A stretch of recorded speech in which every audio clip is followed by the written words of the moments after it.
ఈ దేశానికి అన్నం పెట్టేటువంటి రైతాంగం మీద, ఈ దేశానికి అన్నం పెట్టడానికి అవసరమైన ఇతర ఉత్పత్తులు చేసేటువంటి కార్మికవర్గం మీద దాడి చేస్తున్న విషయం మీ అందరికీ తెలుసు.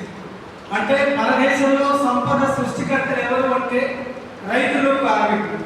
ఈ రైతులు, కార్మికుల మీద కేంద్ర రాష్ట్ర ప్రభుత్వాలు పెద్ద ఎత్తున దాడిని ప్రారంభించాయి. అది ఏ రూపంలో? కార్మిక వర్గానికి సంబంధించి 4 లేబర్ కోడ్స్ రూపంలో దాడిని ప్రారంభించాయి. కార్మిక వర్గానికి హక్కులు లేకుండా చేస్తున్నారు.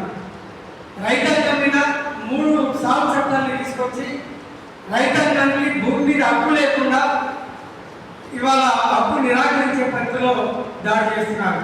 అంటే ఈ దేశంలో సంపద సృష్టికర్తలైనటువంటి రైతాంగం, కార్మిక వర్గానికి వ్యతిరేకంగా కేంద్ర రాష్ట్ర ప్రభుత్వాలు లేబర్ కోడ్స్ ని, సాగు చట్టాలని తీసుకొచ్చి ఇవాళ మొత్తం ఉత్పత్తి శక్తులు ఎవరైతే ఉన్నారో ఉత్పత్తి శక్తుల మీద దాడి ప్రారంభించారు. నేను ఆ వివరాల్లోకి వెళ్లకుండా ఒక్క విషయాన్ని మీ దృష్టికి తీసుకొస్తున్నా. ఇవాళ దేశవ్యాప్తంగా రైతాంగం ఎదుర్కొంటున్న సమస్యలు ఏమిటి? ఒకటి విత్తనాల సమస్య, ఎరువుల సమస్య, అదేవిధంగా రైతాంగానికి వ్యవసాయ రుణాలు, సబ్సిడీలు, వీటన్నిటికంటే ముఖ్యంగా మద్దతు ధర, గిట్టుబాటు ధర. ఇవి ప్రధానమైన సమస్యలు. అంటే రైతాంగం పండించే పంటకి గిట్టుబాటు ధర కావాలి, మద్దతు ధర ఇవ్వాలని చెప్పి అది స్వామినాథన్ కమిషన్ చెప్పినా, లేదా సుప్రీంకోర్టు తీర్పిచ్చినా, లేదా కేంద్ర రాష్ట్ర ప్రభుత్వాలు గతంలో అనేక చట్టాలు తీసుకొచ్చిన రైతాంగానికి మాత్రము ఇవాళ గిట్టుబాటు ధర కానీ, మద్దతు ధర కానీ ఇవ్వట్ల. ఈ దేశంలో 13 కోట్ల ఎకరాల భూమి సాగులో ఉన్నది. 25 కోట్ల మంది రైతాంగం ఇవాళ సాగు భూమిలో పనిచేస్తున్నారు.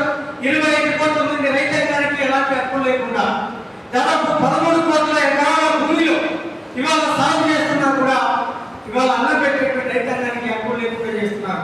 అడిగింది గిట్టుబాటు ధర, మద్దతు ధర, అది నిరాకరిస్తున్నారు.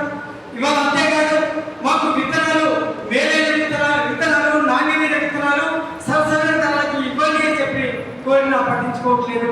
అదేవిధంగా ఎరువులు, పునఃసారిక మందులు రైతాంగానికి ఇవ్వాలని చెప్పి అడిగినా ఇవ్వట్లేదు. ఇంతేకాదు, వ్యవసాయ రుణాలు ఇచ్చేటువంటి స్థితి ఇవాళ రైతాంగానికి లేదు. రైతాంగానికి ఇచ్చేటువంటి సబ్సిడీలు కూడా రద్దు చేశారు.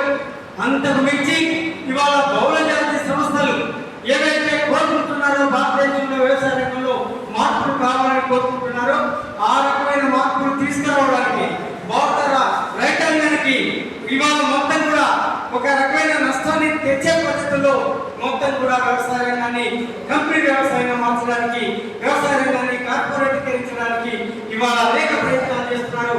భారత వ్యవసాయ రంగాన్ని బహుళజాతిక కంపెనీలకు అప్పగించడానికి ప్రయత్నం చేస్తున్నారు. ఆ ప్రయత్నంలో భాగమే 3 సాగు చట్టాలు అనేటువంటి విషయాన్ని మనం అర్థం చేసుకోవాలి. ఈ 3 సాగు చట్టాలు 3 మౌలిక హక్కుల్ని నిరాకరిస్తుంది రైతాంగానికి. ఏమిటి? 1 మద్దతు ధర, గిట్టుబాటు ధరను నిరాకరిస్తుంది. 2 భూమి మీద హక్కును నిరాకరిస్తుంది. 3వది ఇవాళ మొత్తం కంపెనీ వ్యవసాయంగా మార్చొద్దు, మా భూమి మా చేతుల్లోనే ఉండాలి, మా భూమి మీద మేమే పంటలు పండిస్తాం అనేటువంటి దానికి సంబంధించి కూడా వాళ్ళు నిరాకరిస్తున్నారు. అందుకని ఇవాళ రైతాంగం అంతా కూడా దేశవ్యాప్తంగా అనేక రూపాల్లో వాళ్ళ ఆందోళన కార్యక్రమాలు ప్రారంభించారు. ఇప్పటికీ కార్యక్రమాలు జరుగుతున్నాయి, గతంలో జరిగింది, ఇవాళ కూడా మన తెలంగాణ రాష్ట్రం కూడా అనేక ప్రాంతాల్లో వివిధ రూపాల్లో నిరసన వ్యక్తం అవుతుంది. మీ అందరికీ తెలుసు, ఇవాళ పండించినటువంటి మక్క కావచ్చు, లేదా వడ్డాన్ని కావచ్చు, ఇతర పంటలు కావచ్చు, ఎలాంటి మద్దతు ధర లేనటువంటి, గిట్టుబాటు ధర లేనటువంటి స్థితి కొనసాగుతుంది. అందుకనే భారత రైతాంగంతో పాటు తెలంగాణ సమాజంలో ఉన్నటువంటి రైతాంగం ఐక్యంగా, సంఘటితంగా మనం ఉద్యమించాల్సినటువంటి అవసరం ఉంది. నాగలు లేకుండా తుప్పు తినలేదు, మీ అందరికీ తెలుసు. అదేవిధంగా ఇవాళ మనం పోరాడకుండా, మనం ఉద్యమించకుండా మన హక్కులు నెరవేర్చుకోలేము, మన సమస్యని పరిష్కరించుకోలేము. అందుకని మన ఒక కవి రాసినట్టుగా కళ్ళు నిండా గింజలున్న ఇవాళ మన ప్లేట్లో అన్నం మెరుపు లేదు. కారణాలు ఏంటో మీరు ఆలోచించండి. ఇవాళ అన్నం పెట్టే రైతు చేతుల్ని నరికేసినటువంటి వైఖరి ఇవాళ కేంద్ర రాష్ట్ర ప్రభుత్వాలు తీసుకున్నారు. ఇవాళ కార్మికుల యొక్క కాళ్ళని కూడా నరికేటువంటి పరిస్థితి కూడా ఉంది. అంటే ఈ దేశ అభివృద్ధికి, ఈ దేశ పురోగమనానికి అవసరమైనటువంటి సంపద సృష్టికర్తలైనటువంటి కార్మిక వర్గాన్ని, రైతాంగాన్ని ఏ రకంగా వాళ్ళ మీద ఏ రకంగా దాడి జరుగుతుందో మీ అందరికీ తెలుసు. కనుక ఈ దేశంలో కార్మికులు, రైతులు ఐక్యంగా ఉద్యమించినప్పుడు మాత్రమే రైతాంగానికి కావచ్చు, ట్రాన్స్పోర్ట్ కావచ్చు, మరి యూత్ ఉంటుంది.